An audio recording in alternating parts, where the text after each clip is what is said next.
Hey guys, Stuart Charles here, HomeStudioBasics.com, helping you make sound decisions. So, I got a chance to try out the Tin Audio T2. Same subscriber, Corey, had sent me the Superlux HD330, which I also reviewed. And he also sent me this one, which I wasn't really expecting much out of, to be honest. Not really a big IEM user. So, let's get right into the sound. The sound on these is absolutely marvelous. It's impeccable almost. I was really taken aback by how great they sound. Bass, so good. Lots of thump, great articulation, but it never sounds bloated or clammy. Think of this as sort of like an Odyssey bass. It's not, or a Odyssey or like a Hi-Fi Man Sundara type of bass. It's a little bit rolled off, but not that much. I mean, it's basically a flat line, and it just has so much great texture, a lot of impact, but not in a way that's overbearing. I've been listening to him for about a month, maybe a little bit more, and he sent me a graph just a few days ago, and it's perfectly in line basically with my interpretation of the sound. There's a lot of mid-range presence here, but it's like from a graph you would say, wow, that looks like a lot, but it really isn't. I mean, it's because the bass isn't too rolled off and the treble is a bit darker, it makes the mid-range stand out, but not in a way that becomes intrusive or shouty like something like an HD600. There's just this natural character about these earbuds that's really pleasant, and it never really gets out of line. I mean, I kind of almost halfway expected myself to be wanting to take these off, but for whatever reason, I mean, it's just, they're almost perfect.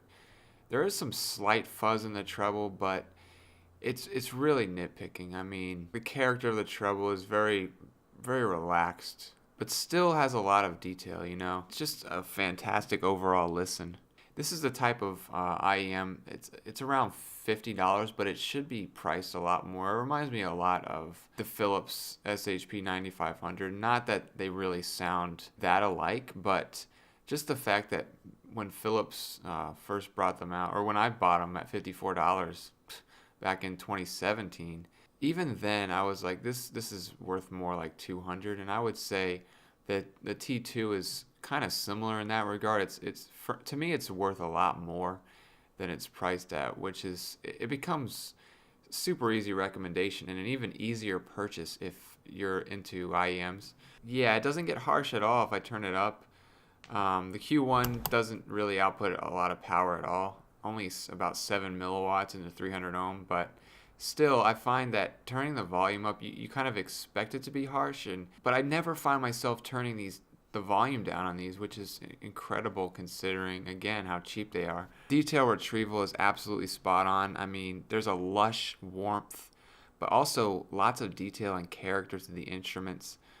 Just absolutely breathtaking in many regards. The treble, it's not, sometimes like with the headphone like the 850 from Samson, the SR850 kind of artificially boosts the treble, which is one of my main gripes with that headphone. But here it's not trying to provide more than there is. It's just kind of giving you what's there, but in a really, really, like the presentation of it is just so spot on. I would say it portrays the treble in a way similar to an HD600, 650, or, any Odyssey headphone. So yeah, relaxed and detailed.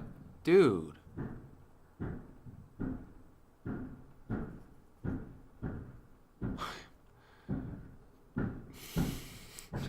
Jeez. I can't even do this review.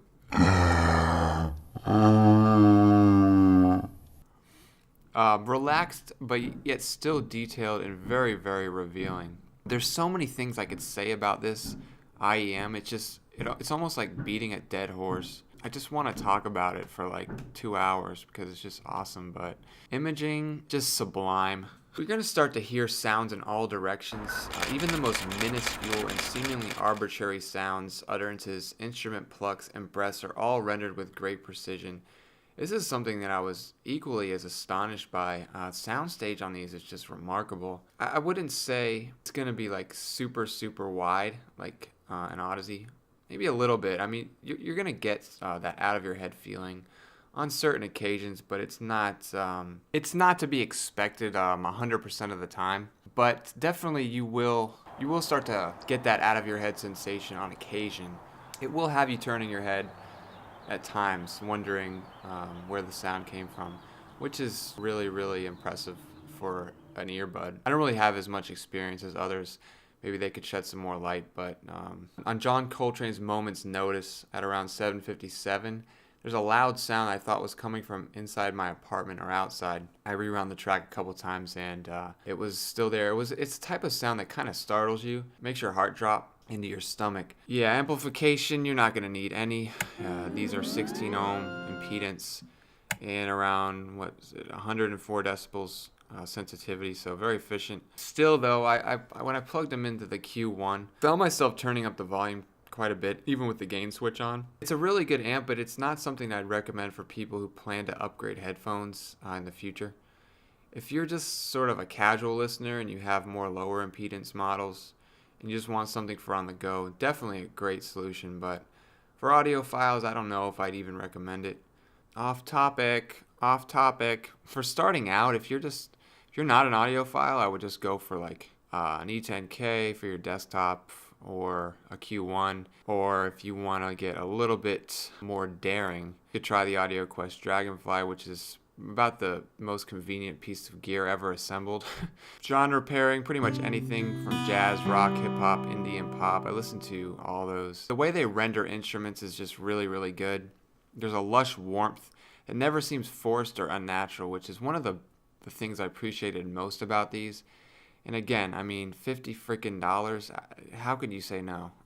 In a quiet environment at night, you're going to be really, really blown away. Everything just comes to life to a startling degree. So build, very, very good build quality. They're made of aluminum. They have a braided cable terminating in a really, really rugged and solid 3.5 millimeter jack. This is the best one I've seen since the original M50 had like just the most rock solid jack, but you can detach the cable, carefully pull out, tug gently on it, and then put it back, just push it in. The rubbery piece on the earbud comes off as well, snaps back into place. You can also push the earbud, so say it's in your ear and you want it to get a better fit, you can push again and the rubber piece will kind of snap.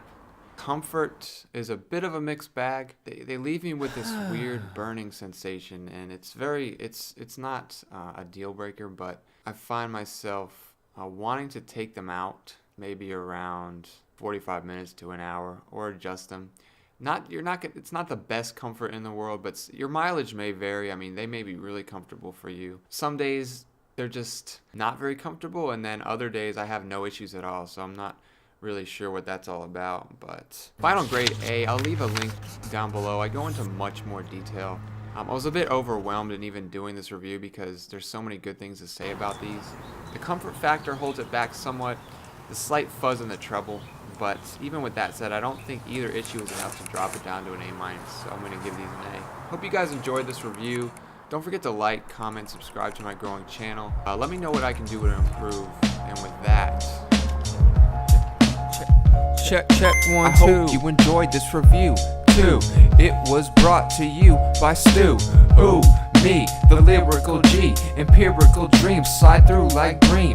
PC gaming, letting off steam, got bars for days like a prison inmate. A misdemeanor's fate, no debate. When I wake up, okay, start my day with a cup and I pray I don't faint. I'm a saint of the Most High God, of the Most High God.